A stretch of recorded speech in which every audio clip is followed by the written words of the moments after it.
Hey guys, welcome back to the Sound Worship Podcast. We're so glad you've joined us again for our next episode. On today's episode, we're taking a little bit of a diversion and we're going to look at our Q&A from our worship conference that we had this past January 14th to the 16th. It was a wonderful time, great worship together with God's people. Several churches from the Deep South were representing at our Deep South Worship Conference, which, by the way, if you want to listen to any of our teachings or recordings from our conference, our media, go to calvarychapeldeepsouth.com. calvarychapeldeepsouth.com to the worship tab and then media, and you can find those there, even from previous conferences years ago. On today's episode of the Sound Worship Podcast, we're going to feature our Q&A from our worship conference with some questions that we hope spark some conversation and some deep thought from you. And if you have questions or comments or thoughts, feel free to email us at soundworshippod@gmail.com or reach out to us at soundworshippodcast.com. Today, we're joined in our Q&A by my pastor here at Calvary Chapel Stone Mountain, Sandy Adams. He's also the regional pastor here in the Calvary Chapel Deep South region, as well as Tom Hallman, Jason Talley, Tim Romero, and myself. So check out our Q&A, enjoy, let us know what you think. Okay, the first question, it's my question. Are you a worship leader who is a musician? Let me put it this way. Are you is a worship leader a pastor who is a musician, or are you a musician who's a pastor? I mean, we're a servant first, There you right? go. I think we're a servant first, and wherever God's calling us at that season in our time in our fellowship is a time that we jump in, as I have done, and it's like, so I'm a servant, I'm a shepherd, and I can shepherd the folks in our church from the place of worship as a worship leader, but also from being in the pulpit as their pastor. That's how I kind of see it. You're just a servant. That's how I look at it, yes. Got sir. it. Mm-hmm. That's good. What about you, Jason? That's how I started as well. I was serving before I even knew how to play music. And then I learned to play music, and I was able to lead worship in children's and in youth. But when I was ordained, a part of what I guess the need that I met was worship.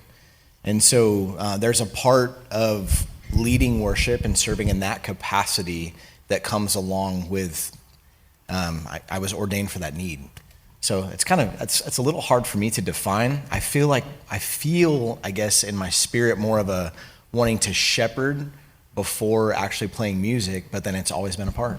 When people come up to you and say, hey, Jason, Yeah. who are you? What do you do? Do you say, I'm a pastor, or do you say, I'm a worship leader? Or do you say, I'm a musician? For me, it kind of depends on who asks me and what they're asking on. If it has to do with the music, then I usually tell them that I'm the pastor that oversees the worship team. Oh, okay. But if it's something at the church, I might tell them I'm the executive pastor. If they don't care about any of that, I'm here to help you. Okay, So, good. yeah. All right, Matt. I started as a musician, and that's all I ever wanted to be. And then God just worked in my heart, and He changed my life, and I became a pastor. And so now I would say I'm a pastor who uses my music skills for whatever God wants me to do. That's good answer. Tim, yeah? Yeah, so I feel like I'm more of a pastor than a worship leader. I started out leading worship, but always just as a function. There is a pastoral role in it, but my calling is really to instruct and equip the saints for the work of ministry. So, but yeah, I mean, I love doing worship. I love being part of it, but I really feel called more to the pastoral side of it. Great. Well, all right, let's just get right into these questions here. What policies do you have regarding worship leaders and alcohol? And I mean, No. Is it like 3 or 4 beers before? No more than 3 or 4 beers before you come up and lead worship, or what is it? What are the rules? I think Jason and I have the same answer. It's like, no, it's just not even a consideration. Yeah, Right. Not an option. So obviously, you don't want somebody drinking before they come up and lead worship. But I mean, is this a prohibition? I mean, do all your worship leaders, are they required to be teetotalers? Yes. Okay. For you Same. guys? Yeah, it's the same. Okay. What do we require? If you're on staff, we don't drink. And even if I weren't on staff, that would be a personal choice I would make as well. I've seen what alcohol can do in someone's life. At the same time, we're called to, as leaders in the church, to help people. I was watching a show just a few weeks ago, NCIS, and I'm saying it for the premise because they were at a bar drinking, and then they get this call and they have to pull their weapons and they're going and trying to get the bad guy. And I thought, how can they be doing this? How are they supposed to be doing their job while they just had alcohol and stuff? And I thought that's the same thing for me. If even if I weren't on staff, but I don't want to get a call at 10 o'clock at night after I've been drinking, and then I'm supposed to use my judgment, and we're to be filled with the Holy Spirit, as you were mentioning earlier, and I'm supposed to minister to somebody under the influence, Okay, does that hold true for like drummers? Sometimes they play better. They need a little help. No. I could tell you for the philosophy for our church is whoever's on the stage is going to be an example before the people. And, for some people, they might think that's too serious. But God has brought us the people that we need for the band. And so it is for drummers and bass players and vocalists and guitar players. And it's also something that we clearly walk through and talk through when we bring somebody on in a volunteer position. And that's what works for us. And I like that it's that way. It's cleaner. It's kind of like, this is what the church looks for. This is what the church is interested in the person that, like Chris had said it, and Jason, you'd said it in your last session that, like it or not, when someone is brought up here, there's a weird expectation that folks have towards that individual now that is like, oh my goodness, they're up there, and so they must be doing something right. They are in a prominent role being up on the stage, and so with that said, there's a certain expectation that kind of goes along with that. And so I know we as a church, that's my heart as a senior pastor, to do that and to explain it to them how we roll. What about you, Tim? Yeah, well, we don't necessarily have a specific policy on that. We don't say you can or you can't. I mean, we try and pick particularly leadership people, based on their character, and we know them, we spend time with them, and things like that. But in terms of like across the board on our worship team, we don't have a policy like that. I would address that if that was an issue. Like you said, I mean, we don't want to cause people to stumble or anything like that, but it's not been a problem. And if it ever is a problem, that's where you can either deal with it up front or you can deal with it on an individual basis. And that's kind of more how I prefer to deal with it. Is I'm a rebel, man. Rules bother me. So I do my best to put the least amount of rules in place as possible. But I understand the purpose behind that. Yeah. So yeah, I agree with you. I think for us, certainly, look, I don't drink. It's a liberty, a freedom that I have laid aside for a greater good, because I am an example to others in the body, and so I don't drink.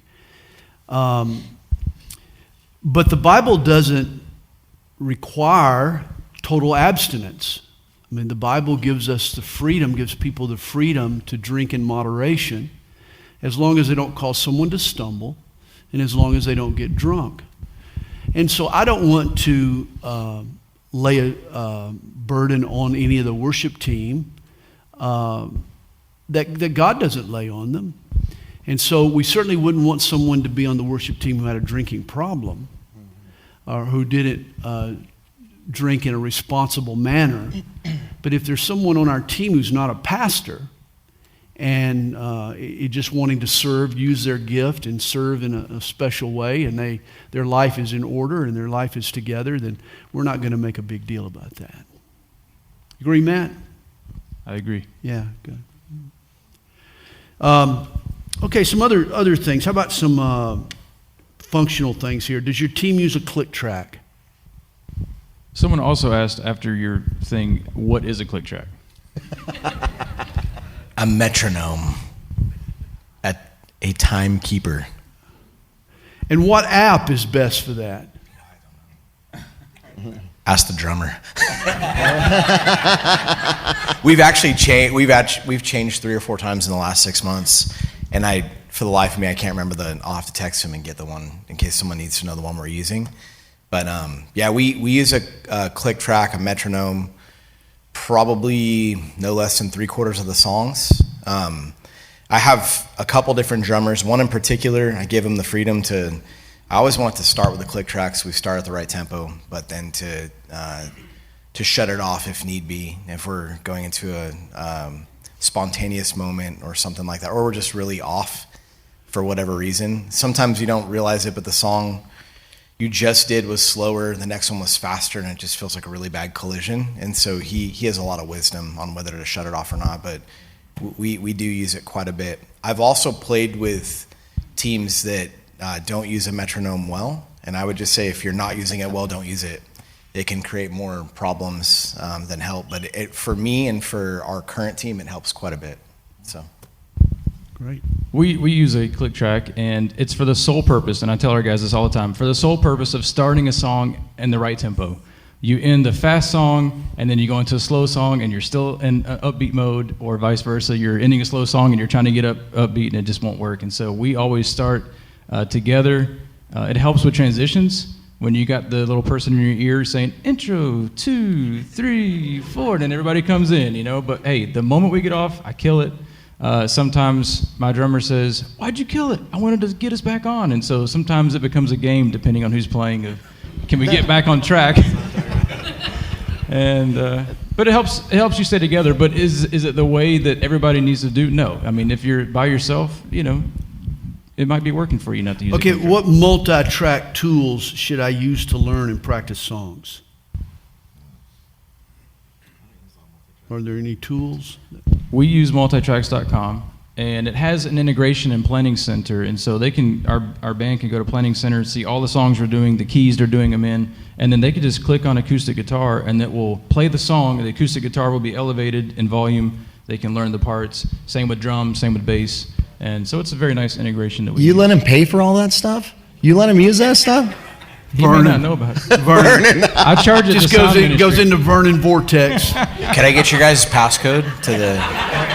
It's actually your passcode. It's mine? Wow. Pastor Chris pays for it. You'd never believe the amount of money that just disappears. Just gets, where'd it go? Vernon Vortex. Every conversation I have with that man, Pastor Sandy, we need another piece of... No, we don't, Vernon. No, piece of equipment. Okay, how much and how often do you practice? We've been talking about practice, but how much do you practice?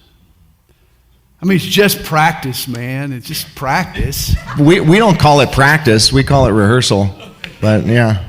But I don't lead anymore. But our worship team meets. We have a Saturday night, and they meet before Saturday night. Of course, they have the songs well before on Planning Center, and they know what they're doing, and they should be. When they show up, they should be ready. They should be pretty much ready to go. Yeah. Do they run through the songs? How much you practice? Yeah, I mean they run through the songs probably an hour and a half or so before, like the trial run on Saturday nights, and then shore it up early Sunday morning. They do the same thing, run through the set again. You feel like that's enough practice? It depends on who's on the team on that week. No, I'm just kidding. But I mean, yeah, I mean I think our people are. We're not expecting perfection either, so there are mistakes made. But he has all the Nashville musicians coming to his church. I was going to say, yeah. So, Matt, how much do we practice?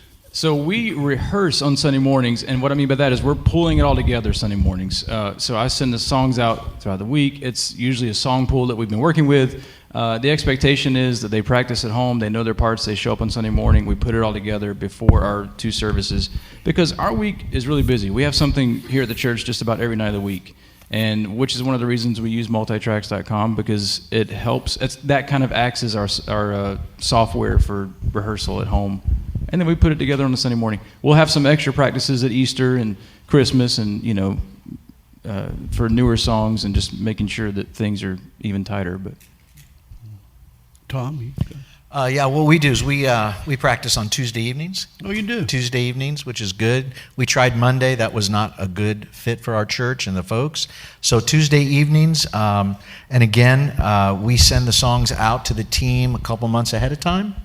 And our hope is that they are also they're also with YouTube links, so they can actually see how the original artist performs them, or a YouTube link that how we would normally do it. Maybe it's more low key, or because with a church we have five members, and so with that said, to watch a worship video by 15 people on stage, it just doesn't mix well with us. So we look for that, and then again, our hope is that when we get together, that like a baseball team, you each know your position, and you come in ready to kind of play the game. And so that's how we work it. The person who had that question about practice, let me just say this. Tom's team might be better than Jason's team. Jason's team might be better than Matt's team, etc. But you want your team to be the very best that it can be. Because when we bring our worship to Jesus, we're bringing him our sacrifice. And we don't want to bring him a blemished sacrifice, a tainted sacrifice. We want to bring him the best of our litter, best of our flock. And so we want to make sure that we practice. Well, how much do you practice? Well, how much time do you have to practice? What does your best effort look like? And that's what you want to work for. You want to work for your best effort. That you can give that sacrifice to Jesus and be happy about it. And that's really an individual thing, Sure within it the is. team members, because Sure it is. when they give their best, and we send the songs out so early that they're able to actually listen to them, go over them, hear their parts. So when they do show up and we have that Tuesday night, man, they have ingrained it in their heart prayerfully, and then we're able just to roll. That's right. So, yeah. Okay, how can you encourage a teammate to improve his skill without letting them know that they just aren't hitting the right notes? Whose question? No, don't. No, don't raise your hand. What's a tactful way to do that, Matt? I think you need to let them know. Yeah, I mean, you don't want to lie to them, and you don't want to create some scenario around it, but there's a way to let them know very tactfully, and Jason's going to tell you how. First thing you want to do is smile. True story, my dad actually told me you could say anything you wanted to anybody as long as you had a smile on your face. It's partially true, but no, I think Amanda in her workshop today was giving some good advice on this. She was talking about how you want to give some encouragement along with sharing something difficult with somebody. And I've found myself with some of those that are having difficulty playing the right notes, doing that, sharing with them, this is going well, but this whole section right here, I think you have the wrong notes. And so let's see if you can stick to these notes. And just walk it through them and see if they can do it. If they can't stick to the notes, then the main stage may not be for them in that season. But there might be another spot where they're able to plug in, or even just plug into practice at home, come in and practice with the team. Each team's unique, but I know for me personally, if I'm messing up, I want to know, and I want to know how to get better. So I think it's good to be kind and smile, but to give them some good advice on how to get better. It's good. I'd be careful too not to do it in front of the whole band. A lot of times I just try to walk over next to somebody and I'll just kind of say, hey, do you see these chords right here? Why don't you try this? Or, or hey, can we simplify this? You want to be careful not to beat them up before service right in front of everybody and make them feel bad about what they're doing before they even do it, Great. Okay, I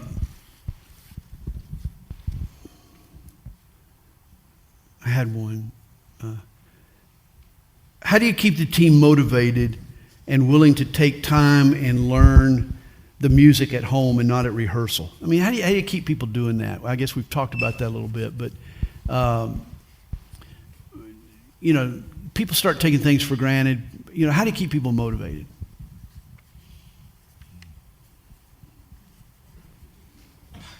Matt, what were you saying earlier about that? This whole team. He had a good point earlier. Oh, I did. Years ago, I've been leading worship here for 12 plus years. And so when I first came, everybody just kind of showed up and played whatever they wanted to. The key songs in D, we just play. And over time, we had some meetings, and I was casting a vision of, hey, we want to learn these songs kind of how they're played. We're not trying to mimic, and we're not trying to be like that artist, but at least it cleans it up so much. If everybody just comes and just strums nonstop and it's just full on from start to finish, it just doesn't sound that great. And so we've tried to work hard at building dynamics and starting slow or starting soft and then going high, and and learning parts. And so I would just have meetings from time to time, and this is what we're trying to do. This is what we're trying to achieve. Can you guys help me out with this? It'll make us sound better. We introduced a click track. We've introduced some things like that. And maybe there's some reluctancy at first, but over time they see the benefit of it. And it just really starts building this cohesive team. I'd say tell them to listen to the live stream. That'll help big time, big time. Hey, listen, I've listened to some live streams I've sang on, and no wonder I'm not leading worship anymore. I think encouragement goes a long way as well. I was just thinking of our team. Not that we want to use flattery, but at the same time, when we're in rehearsal and everything's just clicking together so well, it's a great opportunity for a leader to speak up, and that sounds incredible. I think I'm thinking of one of our bass players. He was we were playing that song "Holy Forever," and he picked up on a bass part from one of the recordings, and I could hear it. And so after the rehearsal, I was like, "Dylan, that was incredible, dude! Like that sounded so good, and it brings so much to the song." And he's just like beaming. And I think that goes a long way with people. Even when they see that, it's like, "Oh yeah, like we're doing this for the Lord. Let's do the best we can, and let's put in some practice." Yeah, and Sandy, I was just going to add to that. It's the same kind of thing I'm thinking is like, as a pastor knows his flock, I think the worship pastor or the overseer, that worship leader should also know the condition of their flock. And when I share with our team leaders at church, they are an extension of the greater vision of our church and my heart. And so what I try to instill in them is you guys also have your own flocks, right? And you know the condition of their hearts as well. And by that, like when I'm trying to encourage, it's funny, I can't encourage the entire team there's 5 of us, right? I can't encourage all of them at the same time in the same way. But if I can pinpoint individually, if I know that one of the young ladies on our team feels a little bit insecure about a certain song or a certain place that she's backing up, and she nails it, I'm going to say, wow, that was amazing. That was awesome. You did it, Just individually helping them be motivated, you could say, but really exhorted in the things of God, And if we're walking in the Spirit as either worship leader, pastor, worship pastor, I think being like in the Spirit, Galatians 5, just in the Spirit, in tune with them individually. Hey, we wanted to take a minute to let you know that there's a good resource for Calvary Chapel music. You can check out deepsouthworship.com. deepsouthworship.com. You can find us on social media under Deep South Worship as well. But we've released some original worship music from Calvary Chapel Stone Mountain that we believe could be a good resource for you if you're looking for some Calvary Chapel worship. You can also find some original worship from other Calvary Chapels at ccaworship.com and calvarycollective.org. Check out the websites, check out the music. We hope it blesses you. All right, let's get back into our Q&A. Okay, how often do you introduce new songs to the congregation?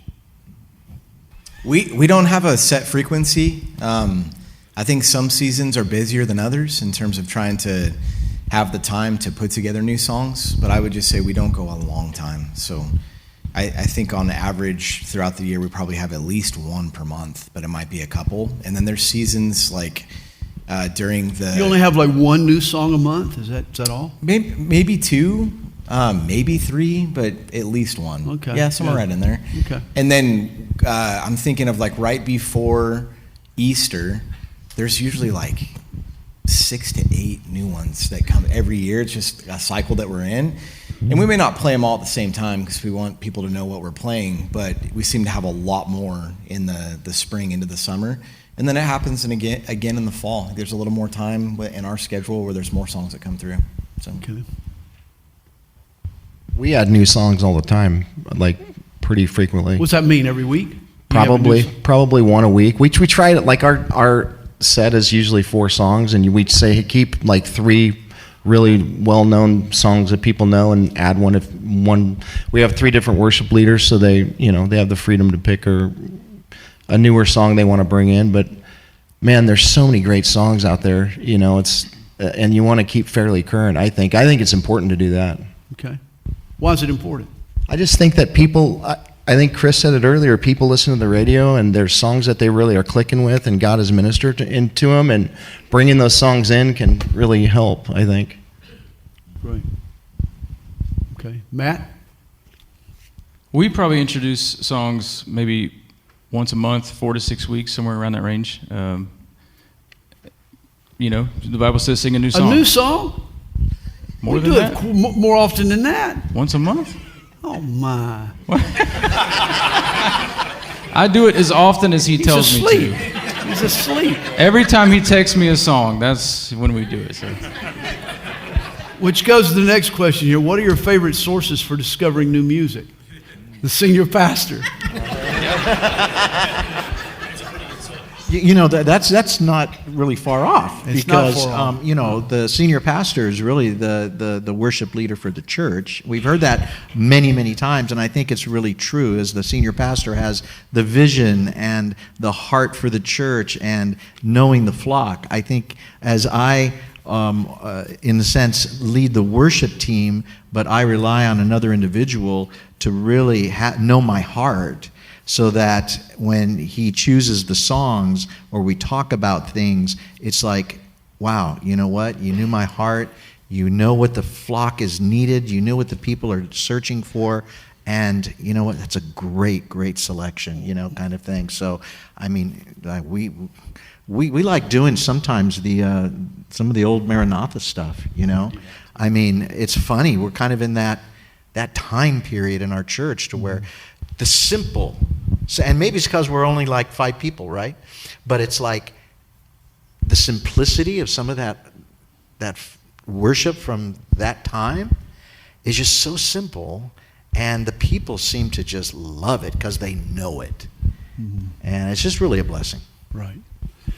I think one of the most important things that the senior pastor can do is to continue to encourage the worship team to get better at what they're doing, and to continue to raise the bar, continue to raise the standard.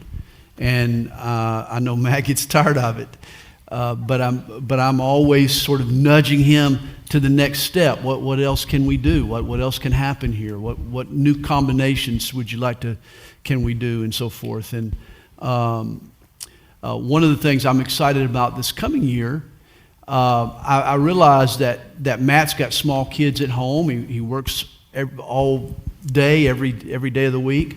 I've given him the opportunity this next year to just take an afternoon off each week and just go up to our cabin up here and just spend some time with the Lord and write some songs. Come up with some new songs. Put some creative energies into his worship leading. So many times we become creatures of habit, where it's just the same old. We get into that rhythm every week, and it's the same old. I think we just lull our people to sleep. And I think interjecting something new, something creative, something exciting. These are all ways that we worship God. This is what God. This is the Creator. We worship somebody called the Creator. And we're not very creative. That doesn't make a lot of sense. We need to be creative. We need to push ourselves in terms of getting better and trying new things and new arrangements and that kind of thing. So, do you agree? When you send him up there, do you tell him, hey, make it peppy? I do. He knows that's the standard. That is the standard thing here, and it's got to be peppy. I always quote you. I say, hey, Pastor Sandy said make it peppy, guys, so make it peppy. Make it peppy. Absolutely. Which you do when you We do walk make it off the peppy. stage. You Yeah, go, man, that's why I love you gonna it." close us with something peppy? It's hard to find peppy songs, too. That's why you got to write them. But I do think we need to continue to raise the bar for ourselves. Yeah. I do that for my own teaching. I don't do anything. It's not anything I'm pushing on him. I'm not doing for me. I want to get better at what I'm doing. You know, Paul wrote to Timothy and he said, "Let your progress be made known to all men." In other words, let others know that you're working on your craft, your ministry here, and you're getting better at it. You're progressing in it. I think that's my job as a Bible teacher. If I'm not a better Bible teacher this year than I was last year, something's wrong. I need to be raising the bar for me, pushing me. Same way with Matt, same way with our other worship team. We did some really creative things this past year at Christmas time. And I was very, very happy with that. And I think our people were ministered to in a different way. I thought it was wonderful. And so I look forward to the Lord stretching us and continuing to help us go in new directions. You know, the Lord loves a new song. You know what the scripture says? A new song. He talks about that one day he's going to make all things new. One day we're going to have a new heaven and a new earth. God's always into doing new things. And we just we should fight hard from getting stale and getting rote and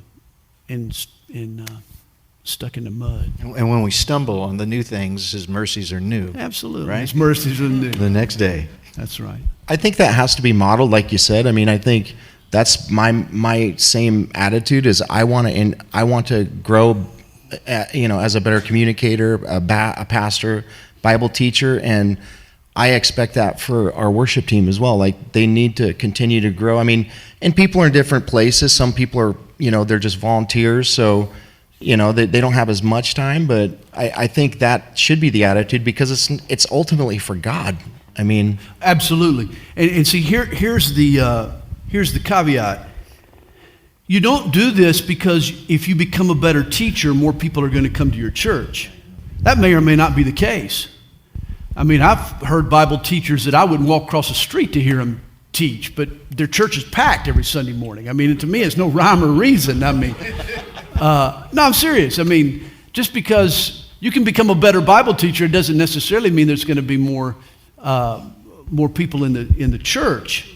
So that's not the point. The point, though, is that God deserves your very best. That's the point. And when we come with our worship, when I come with my sermon, I'm bringing my sacrifice to the altar. And I want that sacrifice to be represent my best effort. It may not always be, but it may not always be my best. I mean, some are better than others. Ask my wife. But I want it to be my best effort. I want to have put all that I had into it. And so Pastor Chuck encouraged us with that, didn't he say? Oh, sure. He said, do your best and commit leave the rest. Yeah, absolutely. What's your, well, that's not a good one. Over the course of a year, which is better, 300 songs or 30 songs? That's a good question. Over the course of a year, which would be better, 300 songs or 30 songs? I mean, would you rather do new songs every week, or would you rather drill down on certain songs? So how do you feel about it? It's probably the balance is it's not either or. I know, Fill me out here. I'm hanging. Yeah, for us, I know. For Pastor Chris, for our staff, if we had to choose, it would be 30, although it's more than 30. But we want to sing songs that people know. We want people to engage in worship with God and sing praises to Him and have that time with Him. And if we're doing 300 songs, they're never getting a chance to know those songs. So even though there may be a level of contemplation on a song that we sing one time that could be good, at the same time, there's not an engagement in the same way. So, but probably more like 50 or 60 or 70 maybe, I don't know. What do you think? Probably depends on your congregation, I think. If you I'm not going to say that because that would not go well. But if your congregation is full of younger people and they're constantly listening to music and they know this stuff, then you probably would want to bring in more new things. If it depends on your people and where they're at, and I think that's ultimately how you decide how much you bring in and not. And you definitely know you're bringing too many new songs, and when you look out and nobody's singing, then you obviously have missed the point, Absolutely, Yeah, true story. With when I came back into worship, leading the team last year, I called Matt up. I said, "Bro," I said, gosh, I find myself in this role right now. What would you recommend? Because to get me back on track and the new team on track. And he said, come up with about 15 songs, I think you said. And just start with those.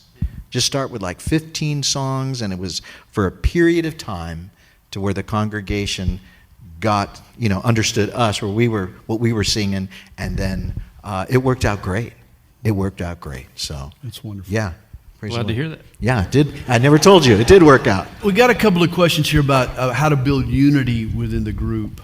And I want to direct this to Matt because we've had lots of worship leaders over the years, but we have never had a worship leader who was able to build as tight and as cohesive a worship team as Matt has done over his last 12 years with us. And I think that's one of your great gifts and contributions, Matt. What do you do? How are you doing this, man? What are you doing? Well, thank you. That's the Lord. But, time's up.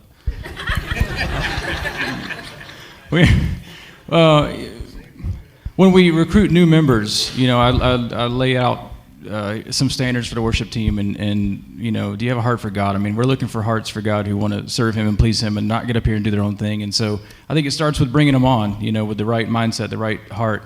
But then, there was a season in 2019 where once a month we would go back to my house and we would just kind of have a worship night where it was just kind of free flowing. There was no plan, and we just kind of worshiped and spent time together. And that was once a month. That was 12 times that year. COVID hit, and we kind of broke that up. We've done it a couple times since then.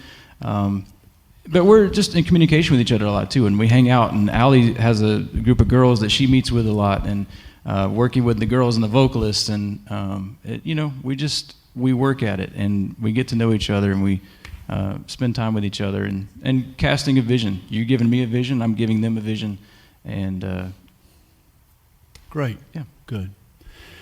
Now we're done. We're about ready to go eat, but I've saved the most important thing for last. And so if you forget everything else that's been said today, I want you to remember this right here. There is one thing you can do. It doesn't cost any money. You don't have to gain any skill. You don't have to buy any new instruments. But there's one thing you can do that will make your worship team better this coming week.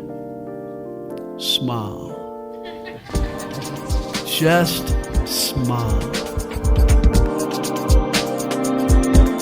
Hey, well, once again, thanks so much for checking out the Sound Worship Podcast. We'll be back soon with our next episode. If you have any topics or questions or thoughts that you'd like to get some help on in your worship ministry, reach out to us, soundworshippodcast.com. Find us on social media. You can email us at soundworshippod@gmail.com. God bless you guys. See you next time.